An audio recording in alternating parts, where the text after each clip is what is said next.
it reminds me of a poem. That was written by a Protestant German minister who survived World War II.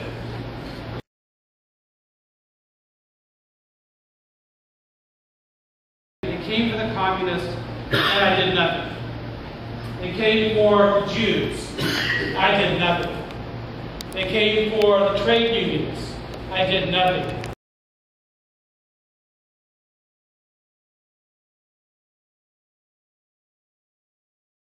They came for the Catholics. I did nothing. Then they came for the Protestants, and there was no one to say anything. So the price of apathy is not cheap. We've got to work on this.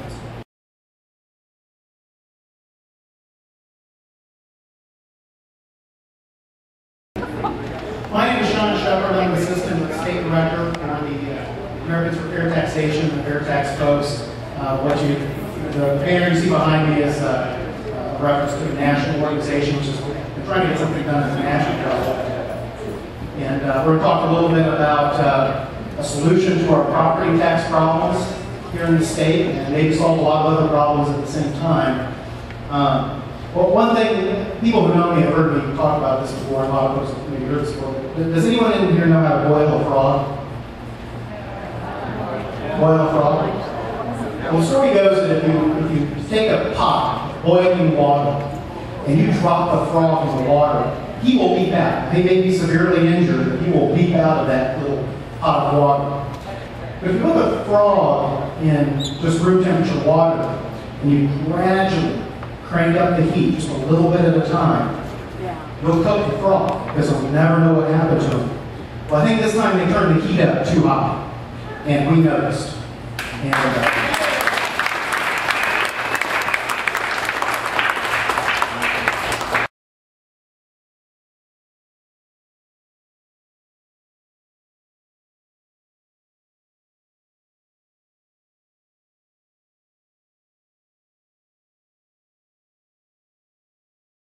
So we really appreciate everyone coming out here tonight.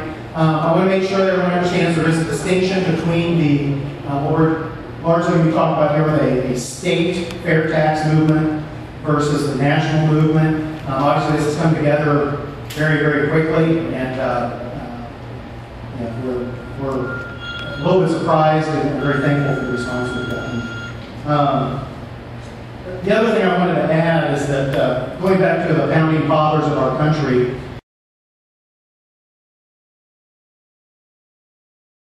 they had some unique wisdom on taxes and such. I want to read something from Federalist number 21. This was written by Alexander Hamilton, who knew enough about money that we actually put him on some of our paper money. And it says in here that it is a signal advantage of taxes on articles of consumption that they contain in their own nature a security against excess. They prescribe their own limit, which cannot be exceeded without defeating the end proposed. If duties are too high, they lessen the consumption. The collection is eluded, and the product of the treasury is not so great as when they are confined within proper and moderate bounds. This forms a complete barrier against any material oppression of the citizens by taxes of this class, and is itself a natural limitation of the power of imposing them. So what he's saying here, folks, is that a consumption tax, or what we would call a retail sales tax, is one of the best methods for collecting taxes, because if they raise the rate too high, we will close our wallets. And it provides a natural defense and puts us in charge. With that, I'm going to turn things over to Ron for a minute and let the guys who are much better at this than I am talk to you all.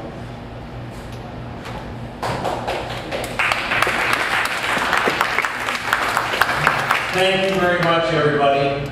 Appreciate your showing up here tonight. This is wonderful attendance. And obviously, it takes a crisis to get people moving. We have been working on the fair tax program on the national level since about 1995. Obviously, you've heard about the fair tax in Indianapolis here through the awards. Abdul in the morning. Mr. Abdul, wherever he is, thank you very much for expressing your support, I hope, for the fair tax.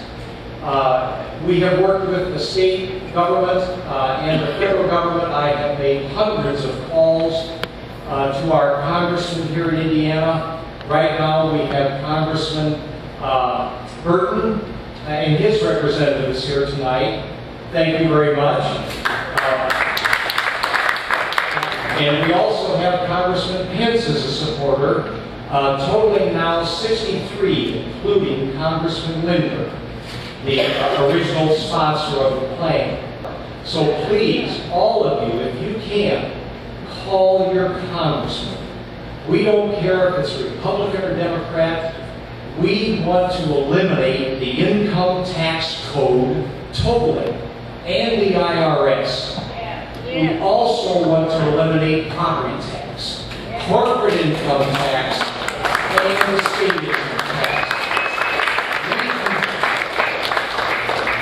We can do that with the Indiana FairTax. There is also a FairTax being proposed in Michigan and Georgia at the same time. If this gets to be, if the momentum gets to be strong, which we hope it will be with all of you here, we will bring in the experts to answer all the questions for the congressmen, the state reps, and the state senators, and we hope to make the FairTax a viable, fair way of accumulating the same amount of dollars for the state of Indiana as they collect now, unfairly. So with your help, we thank you very much. I'm glad to be here, and I'm glad all of you folks are here too. Thank you. But we're here to fix the problem, right? And what I want to do is make sure that everybody understands what we believe the solution is. So I would really kind of like to open this up to questions, because I know that some of you, in fact, let me back up just a little bit. Sometimes when you see how many people are supporting the FairTax plan, you get the idea it's just Libertarians and Republicans doing this. That's really not at all the case. There have been a lot of Democrats who kind of signed on. You know how politics works. Sometimes they fall off again, depending on how the pressure is working against them. This is not a partisan issue. People are losing their homes. So that first protest we had, I'm guessing, was mostly Democrats out there. Democrats lose their homes too. Nobody wants to see this. When I came into Indianapolis on the 4th, I talked to a lady from Atlanta, Georgia, who was here to visit her mom because the family was descending on Indianapolis because their mom was going to lose their house. You know, this is an elderly woman. And this is ugly. It hits everybody. And this lady was a very strong Democrat, and she said, enough's enough. We have to understand this isn't a partisan issue. We have to focus our anger on the solution. And what we are proposing is the first tax. In fact, I'm not aware of any other tax plan that does one key thing. And that is take away this complicated system whereby politicians can reward their friends and punish their enemies. This is the ugliest problem. This is the core of our issue. The unfairness of our tax scheme is that some of it is hidden so that we don't see it. All of it is unfair so that people can trade in it. And what do you think lobbyists do for a living? They deal with tax policy, right? This is their stock in trade. We want to end that. And if anybody has any other plan to do it, I'm open to suggestion. But as far as I've seen, there is only one plan that is actually workable, that's passable by both Democrats and Republicans, that seems absolutely fair in its execution. It's got centuries of research behind it from people like Adam Smith and our founding fathers. There's a long line of people who are saying this is the way you do it.